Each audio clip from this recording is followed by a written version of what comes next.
Саламатсыңдар ма балалар? Бүгінгі сабақта барлығымыз түгел екенбіз. Ендеше балалар, әдебиет сабағымызды бастайық. Отыра қойыңдар. Балалар, сабағымызды тыныштық сәтінен бастайық. Ол үшін алдымен жай ғана музыканы тыңдаумен көзімізді жұмамыз. Көзімізді жұмамыз. Өзімізді жұмамыз. Өзімізді әсем табиғат аясында жүргендей елестетеміз. Табиғат арасы қандай керемет. Орман іші жап-жасыл.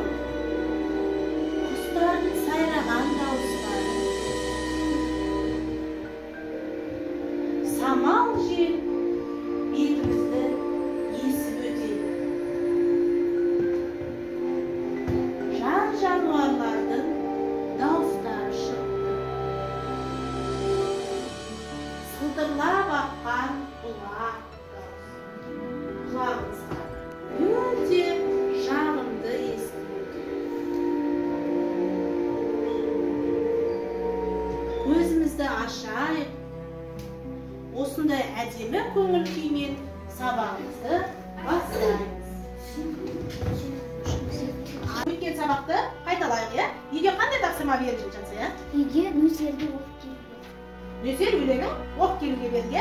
Ал ендеше, кәнекей, бірінші топ топпен оқиды. Осы нөсер өлеңін бірінші топ тізбекпен оқысын, екінші топ жұппен, үшінші топ хормен оқимыз. Келісті? Ал кеп, менен бастай ғой.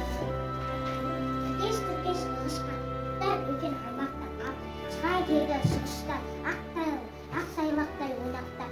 Ердәулет, түйіліп кеп қабағы қаптап алды аспанды сатып атып даланы аппақ нөсер басталды. Үй үстінен аунады, тамшы жерге секірді. Менің апам Алланы жуып жүрген секілді. Көсір. Су дегенің шүнектер, солған айдың тамшылар. Шыбық атты біз еттер, шауып кеттік қамшылар.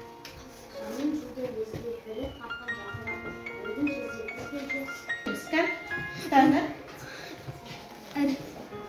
Бастаймыз. Іркес-тіркес ығысқан бұлттар үлкен аймақтап, ұшыған желді шығыстан, ақ тайлақтай ойнақтап. Түйіліп қабағын қаптап алды аспанды. Назар қосын. Даланы аппақ нөсер басталды. Үстінде аударды. Тамшы секілді. Менің ажам Алланы жуып жүрген секілді. Су дегенің жүректе сорайы бір тамшылар.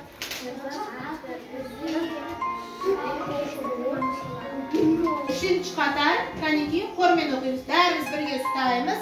Ал, 1, 2, 3. Іркес-тіркес ығысқан бұлттар үлкен аймақта, ағылған желді шығыстан, ақ тайлақтай ойнақтап. Түйіліп кеткен қабағы, қаптап алды аспанды, сатылады даланы, аппақ нөсер басталды. Үй ішінен аунады, тамшы жерге секірді. Жарайсыңдар балалар. Ендеше сендерге бір-екі сұрақ қояйын. Осы нөсер өлеңінің авторы кім екен? Адырбек Соқып.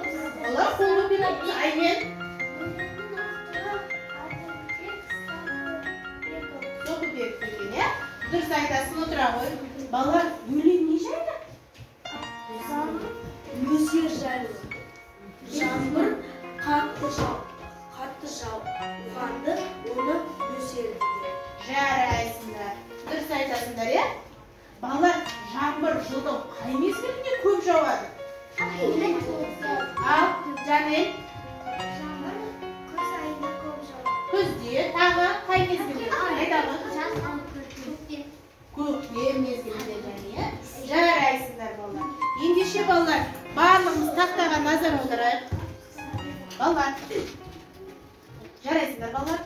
Бүгінгі біздің сабағымыздың мақсаты шығарманың тақырыбын анықтап, негізгі ойды жеткізуді, сұраққа жауап беруді үйренеді екенсіңдер. Негізгі ойды білдіріп тұрған мәтіннің бөлігін ажыратасыңдар және өздері сұрақтар құрастырады екенсіңдер.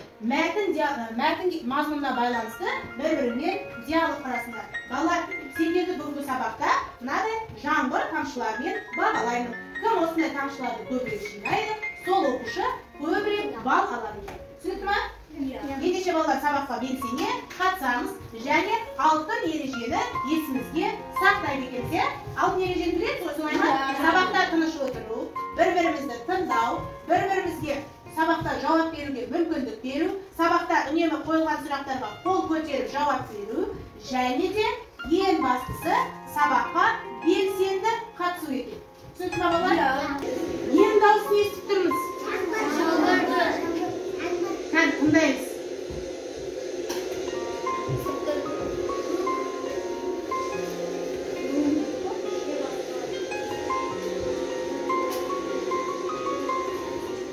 Балалар, оқулығымыздың 95-ші бетін ашайық.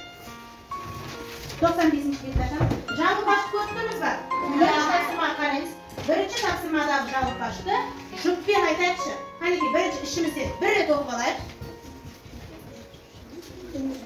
Балалар, жалғыпаш қалай айтылады? Жылдам әрі тез айтылады. Бірақ нақты айтуымыз керек, солай ма? Ал, қай жұп дайын? Ал, келсін, Іңкәр мен Бақтияр. Бастады.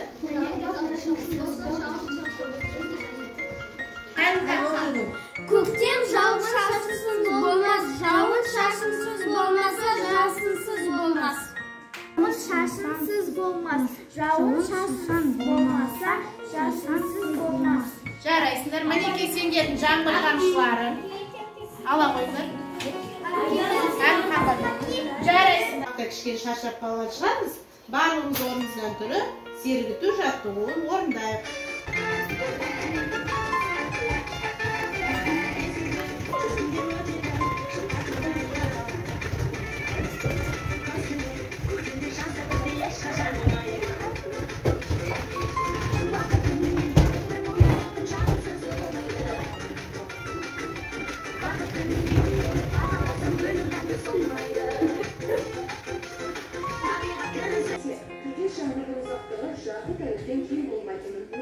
Шамамен әлемдегі миллионнан бір адам жаңбырға деген аллергиядан зардап шегеді. Мұндай адамның денесіне тиген кез келген тамшыдан қызару пайда болады.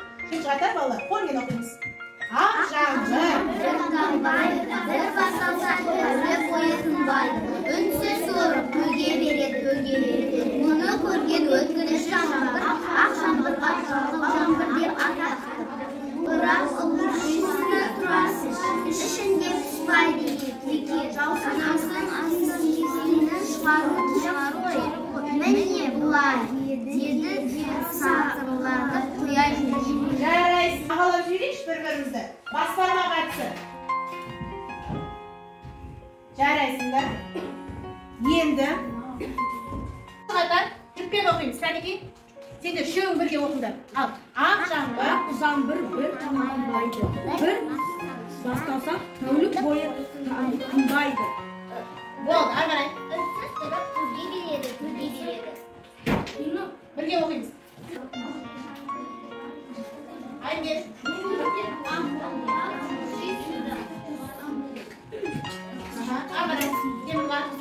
Ал ендеше балалар, сендермен бірге балалар, біз қазір ақ жаңбыр мәтінмен жұмыс жасадық.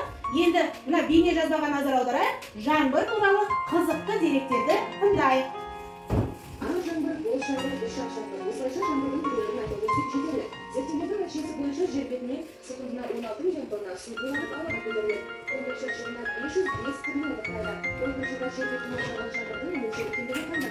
Адам шығынына әкелген нөсер жылы 1986 жылы 14 сәуірде Алаш қаласында тіркелді. Әрбір бұршағының салмағы 1 келі болатын жауын 92 адамның өмірін қиған. Жаңбырдың енді қасиеттері беті заманнан бері белгілі. Адамдар оны шомылу және тамақ әзірлеу үшін қолданған. Қазіргі заманда ғалымдар әйелдерге беттерін жұмсақ, жаңбыр суымен жууға кеңес беруде. Өйткені ол терінің ылғалдылығын сақтайды. Сондықтан жаңбырлы күні бір сәт қолшатырсыз жүргеніміз әкелмей тиісті. Бірақ соңында жаңбырдың тікелей байланысты десем сенбейсіз. Қашықтықты көздейтін санағатушылар жарыс кезінде жаңбыр астында қалады. Олар шығып ғимаратқа ішіне кірген сәттен жебелермен қабырғаны нысанаға алып ата бастайды. Осыдан Балалар, оқыған мәтіннен және бейнероликтерден не байқадыңдар? Жаңбырдың қандай түрлері бар екен? Тоса, қандай түрлері бар? Өткінші жаңбыр, ағырай. Жарайсың. Ағырай. Келесі. Олардың қандай ерекшеліктері бар? Ақ жаңбыр қандай болады? Ақ жаңбыр өте Ұзақ жауады, иә? өте ұзақ жауады. Тез жауа ма, әлде асықпай жауа ма? Ол асықпай жауады. Жарайсың. Ал, өткінші жаңбыр. Ерсұлтан. Өткінші жаңбыр қалай жауады? Тез жауады, иә? Дұрыс айтасың. Міне Ерсұлтанның тамшысына бере ғой. Ал, жаңбырдың табиғатқа қандай пайдасы бар? Зере? Егер де жаңбыр болмаса, гүлдер қурап, ағаштар да қурап кетер еді. Жарайсың. Міне аламын. Жарайсыңдар балалар. Бүгінгі сабақ барлығыңа түсінікті болған екен. Ендеше балалар, үй жұмысына бүгінгі сабағымыз осымен аяқталды.